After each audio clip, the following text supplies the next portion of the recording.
जब पूरी दुनिया रसिया यूक्रेन वार का एंड का इंतजार कर रहा था, तब जाके नाटो देश इंडिया, ब्राज़ील, चाइना, ये 3 देश खुला वार्निंग दिया है सैंक्शन का, और ऐसा धमकी जो ये 3 देशों का इकोनॉमी को बर्बाद कर सकते। दोस्तों, क्या है ये पूरा मामला और क्यों नाटो देश डायरेक्ट इंडिया का नाम ले रहा है? तो दोस्तों आइए जान लेते हैं फुल डिटेल्स में, तब तक वीडियो पे बने। दोस्तों अभी सवाल ये है कि नेटो ने ये धमकी दिया क्यों? तो दोस्तों नेटो का नया सिक्योरिटी जनरल मार्क रूट का एक स्ट्रॉन्ग स्टेटमेंट आया यूएस कांग्रेस से। तो दोस्तों यूएस कांग्रेस जैसे इंडिया का पार्लियामेंट होता है, ऐसे यूएस में यूएस कांग्रेस होता है। तो उसी में से ये स्टेटमेंट आया और स्टेटमेंट में कहा गया, अगर आप बेइजिंग, दिल्ली या ब्राज़ील का प्रेसिडेंट हो तो आपको थोड़ा सोचना चाहिए। अगर आप रसिया के साथ बिजनेस करते हैं तो आपका इकोनॉमी का बर्बादी के लिए आपको तैयार रहना पड़ेगा। तो नाटो का सिक्योरिटी जनरल मार्क रूट ये बात भी तब कर रहा है जब डोनाल्ड ट्रंप से मिला और यूक्रेन को सपोर्ट के लेके बातचीत चल रहा था, तभी ये बात किया गया है। और दोस्तों डोनाल्ड ट्रंप ने अपना स्टेटमेंट तो क्लियर कर दिया।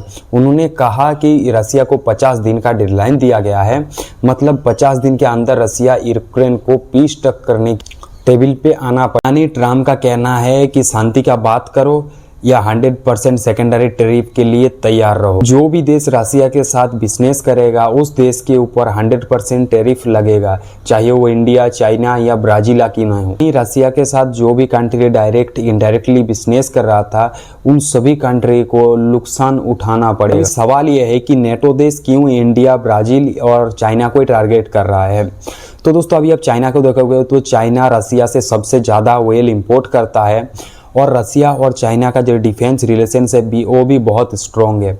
और इंडिया भी रसिया का एक बहुत बड़ा ऑयल इंपोर्टर देश है, और इंडिया और रसिया का डिफेंस रिलेशनशिप भी बहुत अच्छा है। और दोस्तों जब यूक्रेन और रसिया का वार चल रहा था, तब भी इंडिया और रसिया ने अपना ट्रेड कंटिन्यू रखा था। और दोस्तों आप ब्राज़ील का बात करोगे तो ब्राज़ील मेन तो ब्रिक्स का मेंबर है, और दूसरी तरफ ब्राज़ील और रसिया के बीच में बहुत सारा ट्रेड टाई अप है। और NATO security general Mark Rutte का क्लियर कहना है कि ये 3 देशों को जाके रसिया से बातचीत करना चाहिए और शांति की तरफ बढ़ना चाहिए, वरना सैंक्शन आप लोगों को स्लैम बैक करेगा। दोस्तों अमेरिका और रसिया के बीच में ये जो भी चल रहा है डायरेक्ट इनडायरेक्टली, ये सब चल रहा है ऑयल के ऊपर, और नाटो देश भी ये जो गेम खेल रहा है सब चल रहा है ऑयल के ऊपर, क्योंकि रसिया का जो इकोनॉमी है वो टिकी हुई है ऑयल के ऊपर।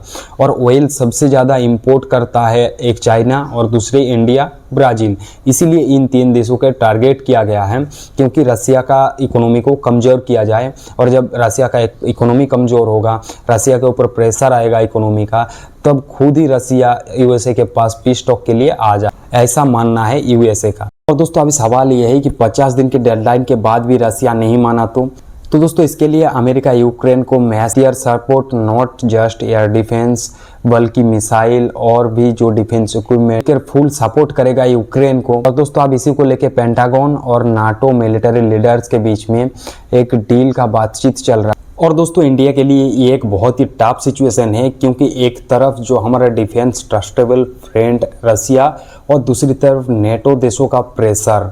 तो दोस्तों क्या इंडिया अपना फॉरेन पॉलिसी चेंज करेगा? मोदी गवर्नमेंट के सामने एक बहुत बड़ा जियोपॉलिटिकल चैलेंज आ चुका है। तो दोस्तों इसमें आपको क्या लगता है नीचे कमेंट बॉक्स में ज़रूर से बताना, और मिलते हैं नेक्स्ट वीडियो के, तब तक के लिए बाय।